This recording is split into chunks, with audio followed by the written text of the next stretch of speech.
Hey, what's happening, everybody? I'm Larry Roberts, and this is another episode of the Readily Random Podcast. Hey, you could be larger than life, bigger than the world, living out the hopes and dreams of every boy and every girl. I gotta tell you, it's hard to dance in front of somebody as cool as my guest today. I mean, you look at him, you go, man, this guy right here, he is the ultimate example of testosterone to the max. He's cooler than a fan, man. Cooler than a fan. That's one of my favorite sayings that I got back from a movie in the what was it, in the 90s, maybe early 90s, New Jack City.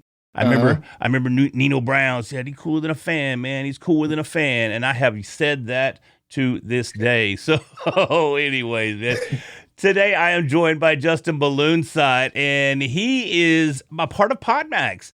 You know, this is the third PodMax event that I've been involved in, and this is the second guest of the day for the big PodMax event. So, Justin, thanks for taking this time, man. I really appreciate it. Hey, man, thanks for having me. Since last PodMax, I knew I wanted to be on your show, so it's a pleasure to be here. I'm really glad that you came back for a third go around, and I'm really glad they matched me up with you. Dude, I appreciate that. Thank you so much. And I'll tell you, man, if there's a PodMax event and I'm invited, I'm coming. I mean, that's just all there is to it. These 3 times that I've been here, granted, they're all virtual. Doesn't matter. It doesn't even feel like a virtual event. It feels like we're hanging out. Honestly, it really does. And Josh and Eric and Devin and Jacob behind the scenes there, man, everybody goes out of their way to make this just an awesome event, and they succeed each and every time. So, but forget about them, man. Let's talk about you. You're the guest, not them, right? So, Justin, man, I have seen you in the PodMax events before. We have become friends somewhat on Facebook, and we interact a little bit, but I still don't really know a whole lot about you. So, what do you want to share with us today, man? Because I definitely want to dive into everything. I know certain things that I do want to touch base on, but I want to make sure you get your story and your message out to the people. So what do you want to talk to us about today, man? Well, man, thanks for passing the mic. I feel like I got a lot to say. Yes. And so I love this platform. I grew up in a Navy family. I traveled the majority of my life. I ended in Seattle or Seattle-ish area for the majority of my life through college. And then I got into hospitality, and that brought me to New York City. It also brought a really bad drinking habit and a couple other things along the way. And so about 3.5 years ago, I decided to stop drinking. I decided to change my mindset, or through sobriety, my mindset started to change. And I just began to grab a hold of my life and really focus on me, what makes me happy, where I want to be, my goals, what have I been doing the last 10 or 15 years while I've been drinking pretty hard. And then it also allowed me to dive into some issues that I had tucked away for a long time, that alcohol was a symptom of, like sexual abuse and like perfectionism and like bullying and like, my relationship with sex and with women, just so many things that I start to uncover, that I think a lot of people start to uncover as they go through this discovery journey, which for me happened by making the decision to be sober. You and I, we share so much in that regard. My story is very, very similar. Other than the military family, I came up in a poor neighborhood, very poor family. We were so poor at one point, we lived in the back of the trailer park in the maintenance shed. It was a 1-room place. We called it the Cracker Box. And I mean, we lived in that environment for a couple of years. Grew up in a trailer park my whole life.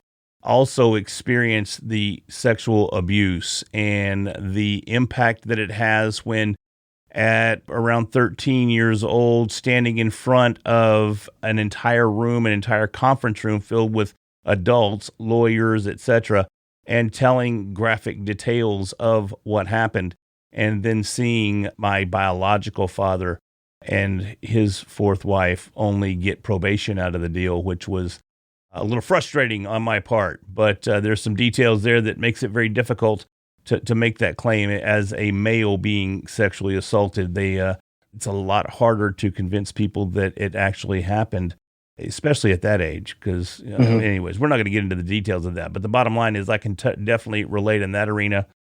The same with the alcohol. I drank heavily for about 10, 12 years, something like that, and was a great functioning alcoholic for many of those years. Then it just kind of capitalized. And, well, I fell off is about what it amounts to. And I hit that rock bottom. And it's kind of interesting that, I see that you hit that rock bottom. Now we both realize that life is a lot more than a bottle of whatever it is that our go-to drink was. Mine was gin. Now we're both searching following the entrepreneurial path. Our lives appear to be positive. They appear to be on the right track. We seem to be kicking ass and taking names. I love the fact that we can both relate to each other on that level. Mm-hmm. Now, at the same time, you didn't mention a whole lot about being an entrepreneur now. Is that something that was a direct result of getting sober, or did this kind of come out of left field for you? Mm-hmm.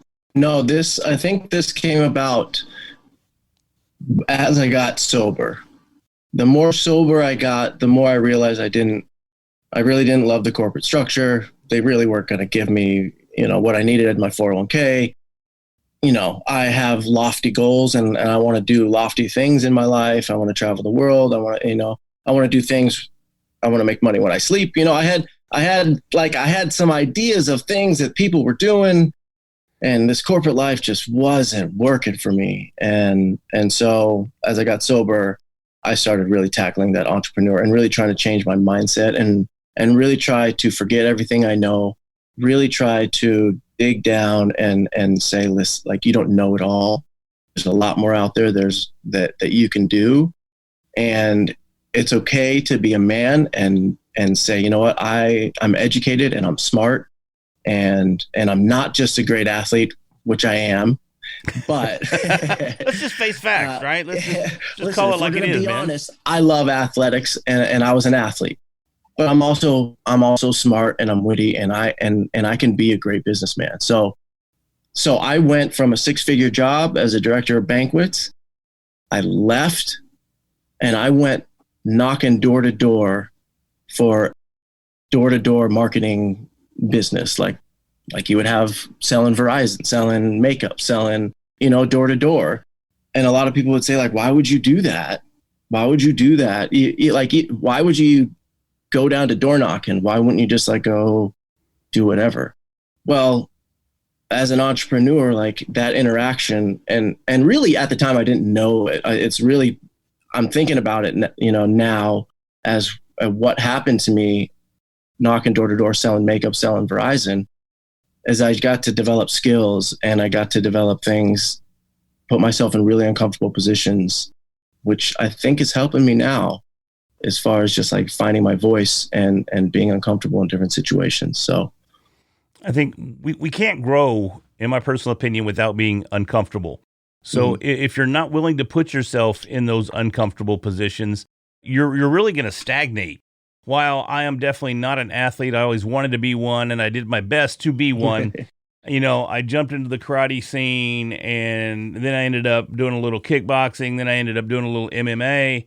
And I'll tell you that I grew as an individual more during those years than probably any other time in my life. And it's because I put myself in uncomfortable positions. It's because I did things that I'm like, what? Yeah, I'm going to do what? Mm-hmm. When you ask that question of I'm going to do what, you're uncomfortable. But there's definitely going to be growth when you come out the other side. What's one of the most uncomfortable positions that you've put yourself in where you saw the maximum growth as well when you came out the other side? I think it's sobriety. I think that's a full 180. Listen, booze runs our world. Booze is everywhere. Drinking is socially acceptable on every level. no matter what, no matter what time of day, no matter what you're drinking. Okay. And I'm making a decision to be in this society and not partake in any of that, and understand what it does to me when I drink. And so I don't know how much more disruptive and just disruption to my routine. I mean, everything that I did was based around from my work to getting ready to before the party, during the party, after the party, drinking at work, because I'm happy, because I'm sad, because I'm this, because I'm that. There's a reason to drink for everything, And so how much more uncomfortable can you get and then you got to deal with the people with, oh, you don't drink anymore? Oh, you don't why don't you drink? Was it a problem? Like I watched Jim Gaffigan's skit just the other day, and he was talking about him not drinking for a little while and how people have this fixation of like, oh, you don't drink anymore? Like, was it a problem? Like, they don't say that about mayonnaise. Oh my God, you don't eat mayonnaise? Is it a problem? And it's so true. Like, why is that even a question? Why does it matter? But I love that I'm a voice against stigma, that I'm a product of addiction and coming out the other side. I'm a living testimony, as long as I stay sober, that you can do anything that you want, Yeah, 100%. And it's kind of interesting, that stigma that you're talking about, because, I never wanted to be that guy where you're sitting at the table with your friends and they're all ordering that round. And I go, no, guys, I don't drink. I couldn't handle it. And, well, I'm sober now. And, but don't worry about it. You go ahead and you drink. You do your thing. Oh, no, I'm fine. That guy sucks. That guy destroys the table, right? So, but it's hard not to be that guy because of the same reasons that you mentioned. It's everywhere. I did comedy for a while. I did a little stand-up for a while. You mentioned Jim Gaffigan, and the thing that blew my mind, I took a course on how to do stand-up comedy, and the comedy coach said this on multiple occasions. He said, comedy isn't your business. You don't make money being the comedian. You're in the booze business because you're there to sell drinks to those that are in the audience, that are in attendance. And if you don't sell enough booze, the clubs don't ask you back. And I got to thinking about, and this was I was sober taking this class, right? Mm-hmm. And I'm thinking, wow, I don't know that I really appreciate that stance.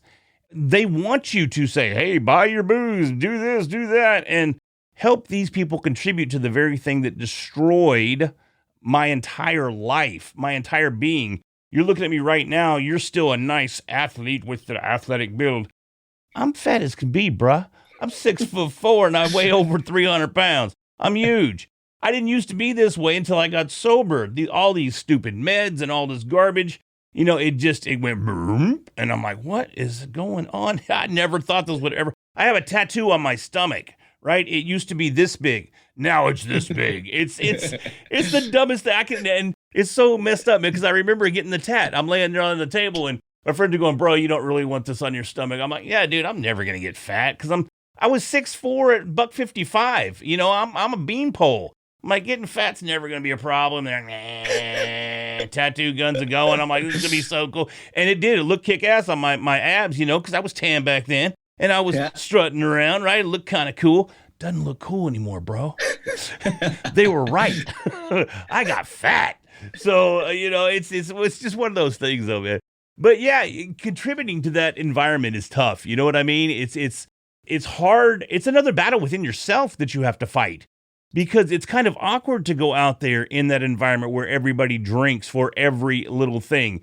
It's funny you mentioned that too, that, you always had a reason, whether it was celebratory or whether it was a bad day at the office or whatever it was. There's always a way to justify a drink. And I did that so many times attempting to get sober on my own.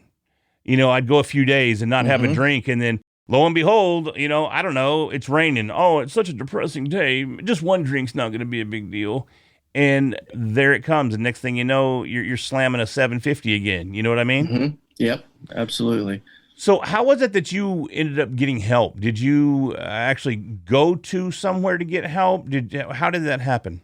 Yeah. So I went to a treatment center in Las Vegas, out of all places. There seems to be really good recovery in Las Vegas, which makes a lot of sense if you think about it. Sure. So I spent 45 days in Vegas. I spent about 2 weeks in like an inpatient, about 7 days or so in detox, another 7 days or so in inpatient. And then they kicked me over to outpatient, which I was at for the duration of my 45 days. And it all kind of added up right to, I came home on my birthday, I believe. Oh, wow. I flew home on my birthday or the day before my birthday. I knew it was on one of those days, but that was a kind of cool birthday present. But yeah, did the whole treatment thing, but I went with the right mindset. I went wanting help. I went knowing I was going to pick up again. I went knowing that I was going to probably be there with a lot of immature people who were just forced to be there, and I was going to have to get through that. I knew I was going to have to give up my rights, my cell phone. I knew I was going to get structure back. There's going to be a lot of things I couldn't do. I knew those things, but I knew that there wasn't a way for me to get where I wanted to be and to get back on track, so to speak, than this. I'm an all in like kind of guy. So, if I'm gonna do something, I'm not gonna half-ass it. I'm gonna do it. I'm gonna get it done. So I made that decision. Unfortunately, a lot of people don't make that decision or can't, or have to make that decision multiple times. I got sober on the first shot, and I'm saying that currently. Who knows what happens in time, but if it's my way, I'll stay sober. And there's a lot of people who have to make that decision over and over again. And there's some people who don't come back. There's a lot of people who don't make that decision.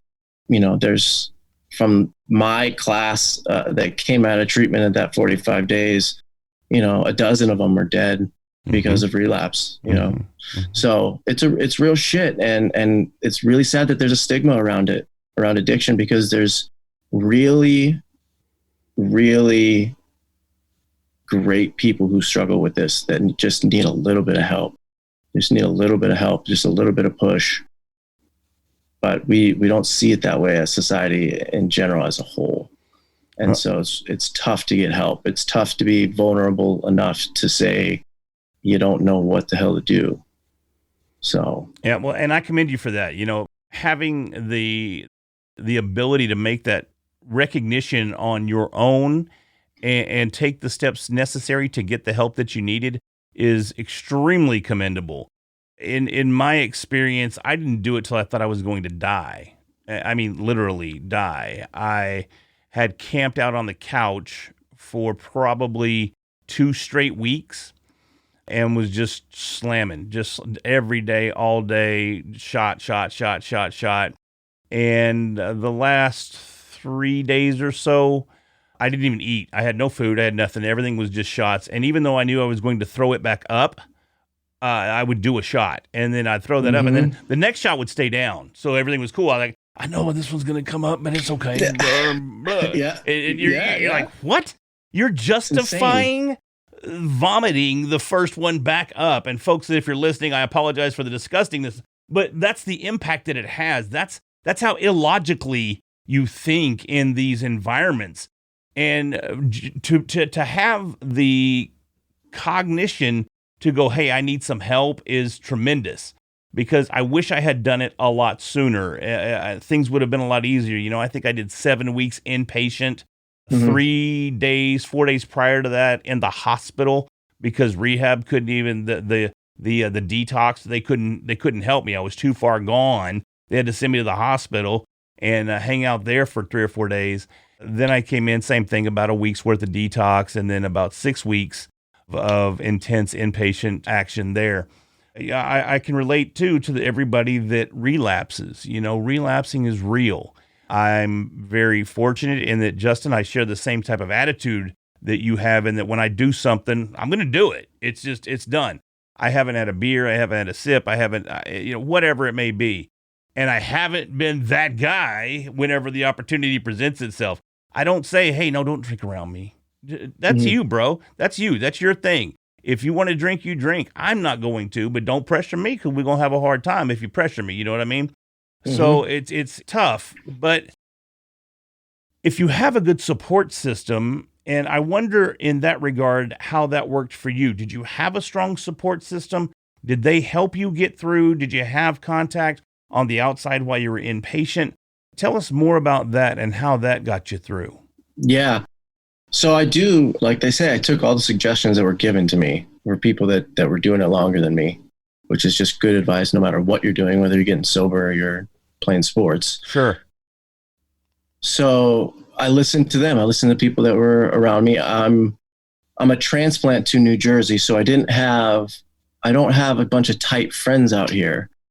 But funny enough, when I was in treatment in Vegas, I had 3 of my friends. And it's funny how this works. 3 of my friends happened to be passing through Vegas while I was in treatment in outpatient. So they were able to take me off campus essentially and go get burgers and hang out for the day. I could sign out. And so that was really cool. But yeah, I mean, having sober contacts, the rooms were, that was my new routine. That's what I knew when I came home. So I would go to meetings a lot because that was where I felt comfortable now at that point. I had to find new routines when I came home. Everything I had before I had to throw out, from the path that I took to walking to the subway to, everything I had to change. If you're going to turn your life around, the routines that you go back to can't be the same. If nothing 100%. changes, nothing changes. So the only routine I knew was meetings. And so I went to meetings and I tried to get a sponsor. I got a bunch of phone numbers. I didn't always do the best job at contacting people or, doing all those things.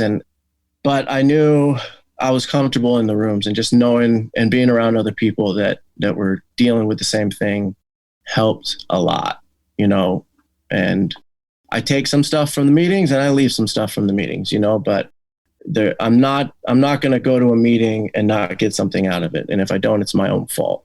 So, I go to meetings a lot less now, but that's just not my program right now. My program for me is a lot different, and I know that they're in my bag of tools and coping mechanisms. Should I ever need to be there, I know that I know where to find them. So, but yeah, absolutely. Having sober support, having people around you that are going through it, have gone through it, have more time than you, it's important.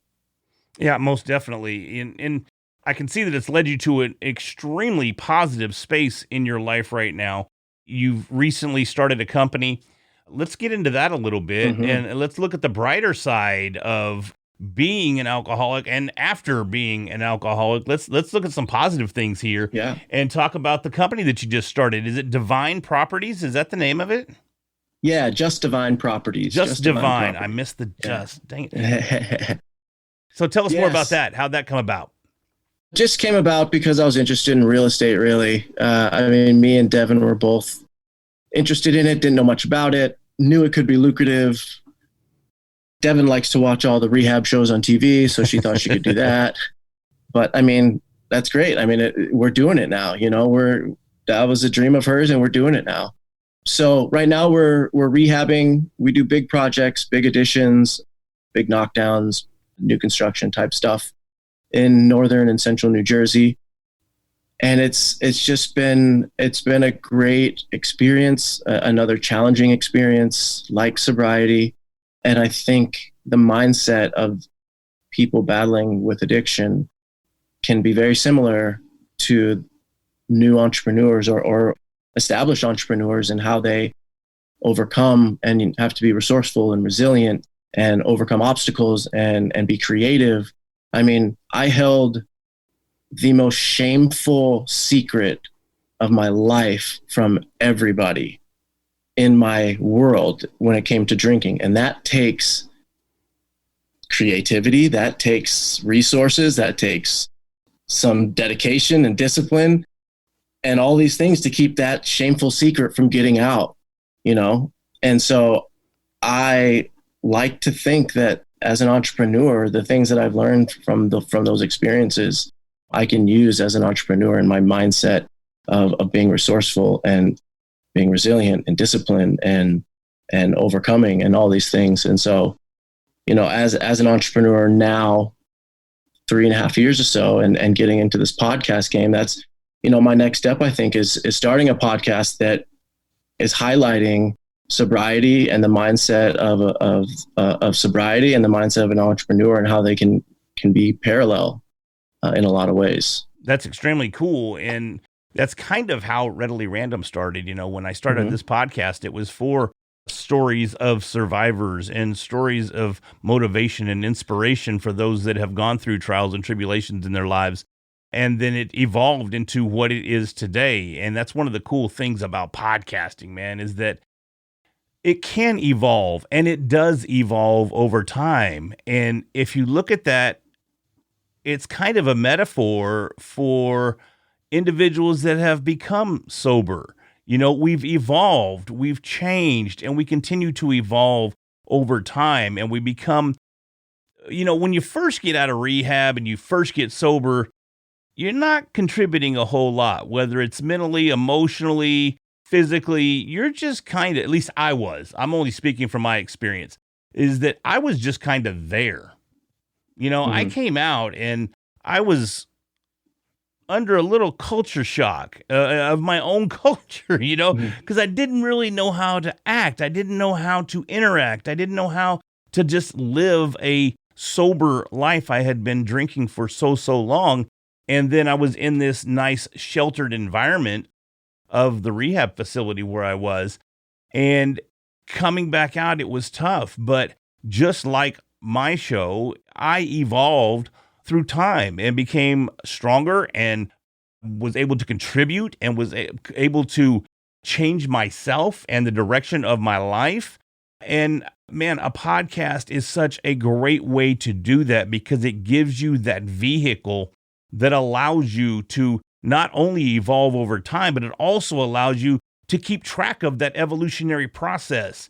You can look back at episode 1 once you hit episode 50 and go, wow, this is not even remotely the same show that it was. It's still a phenomenal show, and it's probably even better now than it was. But it's not the same, and it's so fun to sit back there and look back at that process and see how you've grown over the years as well. Yeah, absolutely. Yeah. And I love that. The idea originally started as like a YouTube channel because I wanted to start documenting my entrepreneurial journey, and if for nothing else, it was going to be for me to look back and see where I was mentally, physically, business wise, all these things. And having, again, now tapped into podcasting, I think is just another great way. Yeah. It's not like you don't have a ton of resources at your disposal, right? Right. I got to ask though, Just Divine Properties is, because I was giving that some thought. Just is probably, you took that for Justin, and Divine is more of so for Devin. Is that right? That's correct. That's correct. I'm so freaking sharp, dude, man. He's sharp. Man, I put some thought into that, and I was like, oh, light bulb. Yeah. Oh, that's cool, though. So now you're also engaged to your business partner. Is that right? I am engaged. Engaged for quite some time now. Okay.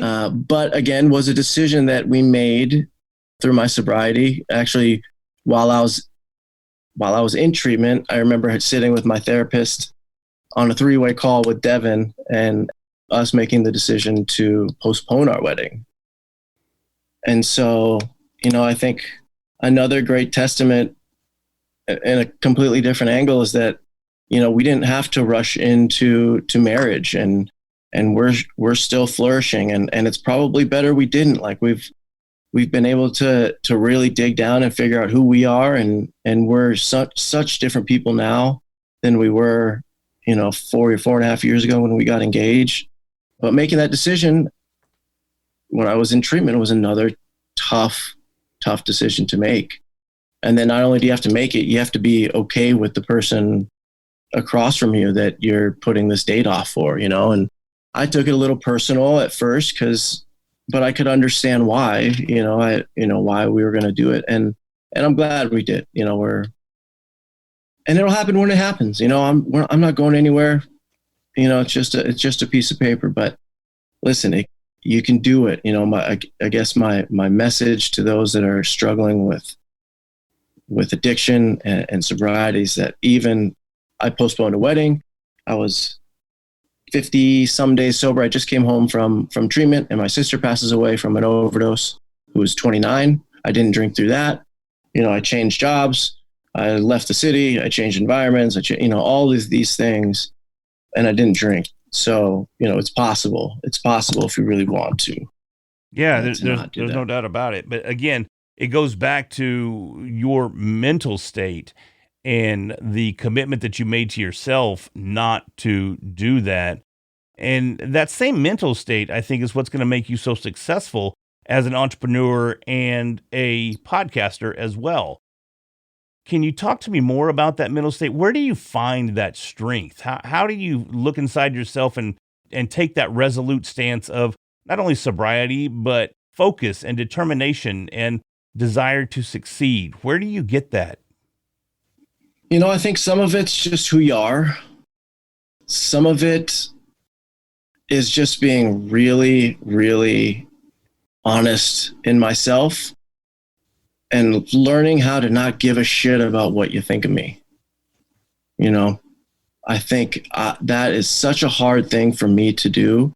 So I appreciate you saying that, like, it seems easier, like you're, whatever, but it's not. Like, my thirst for validation from other people is real, and it's tough. So caring about what you think of me is not an easy thing for me to let go. But I can't be truly me and in the moment and present if I care about what you're thinking of me. I just can't. Because then I'm trying to please you. I'm not trying to please me. So I have to learning how to be comfortable in myself, in my own skin. But that comes from work and digging and going back. And that doesn't come right away. That comes over time. And that comes with just being tired of suffering. For me, I was tired of suffering. I knew I wasn't put on this world to suffer like I was and to be where I was. I knew there's a better way. I didn't know what it was. I didn't have the answer for it, but I knew that if I could right the ship, that the answers would come and things would start falling into place, which they have. And every time I get into an anxious moment, I gotta lean on past experiences of things working out. But it's not easy. It's something that it takes practice. It takes being uncomfortable a lot, and it takes looking in the mirror a lot and saying, Larry, I don't care what the hell you think of me or this interview that I'm giving you right now, but I'm going to give you me. and even when you make that face at me, I knee jerk for half a second, like, shit, did I say something wrong? But that's again, a stigma. That's something like we're taught to care what other people think of us. And I can't be me if I'm worried about you all the time. Okay, I can tell you that is by far the most difficult lesson for me to learn throughout my entire life. Every waking moment of my being, and even still some today, was to please others, was to get acceptance from others. And it was always overshadowing everything I did. Again, not the best athlete in the world, but I wanted to play sports in high school because that's what the cool kids do, right? So I come in my sophomore year, and my parents wouldn't let me play sports. I was born with a birth defect that left me with an issue that if injured again, right, I had my chest reconstructed when I was 4 years old because I was born with a concave sternum, and my sternum was growing in while my organs were growing out. Everything was crushing each other. And I was going to eventually pass away because my heart couldn't beat, I couldn't breathe, etc. So they break all that up. They restructure me. They make me bigger, faster, stronger. And I was protected, very, very protected my entire life because of that fact. Couldn't do all the cool kids do all the things that all the cool boys could do and all the, just average kids, wrestle, play, all that good kind of stuff. So I come in my sophomore year. My parents finally allowed me to play basketball.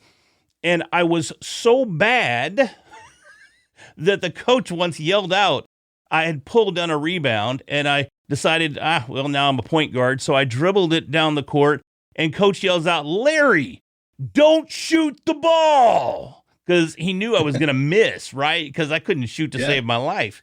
But the whole thing was I wanted to please the team, because hanging out and playing ball at the park or whatever, you know, it's who's the better ball player. And it never was Larry, but I wanted to be on par. So I'm just worried about, I got the rebound. It's smart if I pass it. Forget smart, right? This is the Larry show now. And I got punked for it, you know, because I was so busy trying to please someone and going, this is my big moment, right? To shoot a basketball and score 2 points, that again, I didn't even think about playing the game. I thought about pleasing my friends. And that's just one example of thousands that I could give you of me attempting to please others in athletic endeavors or anything, even podcasting. You know, what if somebody hears my show and goes, dude, you freaking suck? And I'm sure that happens all the time. I'm sure it's happened all the time. And I'm sure it will continue to happen all of the time. But the thing is, you know what? You never suck at something if you don't do it.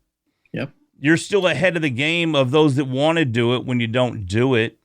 So, Justin, I'm right there with you, man, where you go, look, guess what? I don't give two shits what you think about me or what your opinion is of what I'm doing. I'm doing it, and I'm going to do it to the best of my ability. And just with that, being genuine, being yourself, and being true to yourself is what will take you to the next level. Yeah, absolutely. I believe that 100%, 100%. And I think that the smart ones, those who are successful, can see through the ingenuity.